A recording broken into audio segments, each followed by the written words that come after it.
नमस्कार मंडळी, आज खूप दिवसातून आपला डेली ब्लॉगचा व्हिडिओ येतोय.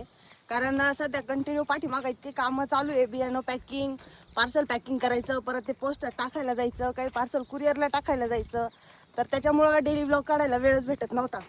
तर आज सकाळी सकाळी पाऊस नाही आहे, मस्त वारं पण शांत आहे. तर तणनाशक मारायचं होतं विहिरीजवळ. तर आम्ही दोघं जण चाललोय बघा, तृप्तीश बाप्पा पुढे. ओ थांबा, माली उद्या कसा पाऊस पाणी आपल्याकडं उघडायला तयार नाही. बरं, असा बदा बदा पण येत नाही बरं का मंडळी. पाऊस नुसता रिमझिम रिमझिम रिमझिम चालू राहतो दिवसभर. मका भारी जमली बरं का. मका एकदम भारी झाली बघा.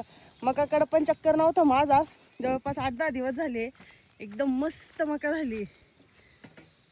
तर आम्ही आता आलो आज इकडे तणनाशक मारायला. मकाचं तणनाशक मारून झालंय ना आपलं. मकाच झालं मारून. मकाचं मारून झालंय. बांधाला आमच्या मकाला. बांधाला पण इथून तिथून तणनाशक मारलंय, पण विहिरी जवळ जरासं तणनाशक मारायचं राहिलेलं होतं. तर म्हटलं आज वारं पण शांत आहे, सकाळी सकाळी थेंब नाहीये, चला सुट्टी पण आहे पोरांना रविवारची. तर मग सकाळी सकाळी पहिलं आपण फवाराचं काम आवरून घेऊ. तुमच्या इकडे कसं आहे पाऊस पाणी कमेंटमध्ये नक्की सांगा बरं का. बऱ्याच ठिकाणी अजून काही ठिकाणी पाऊस नाही आहे, काही ठिकाणी खूप जास्त पाऊस आहे. आमच्याकडे कसं आहे, येतोय जातोय नुसता. काय कामं करून द्यायना काही होईना, पण मग आपलं पार्सलचं वगैरे काम चालू असतंय.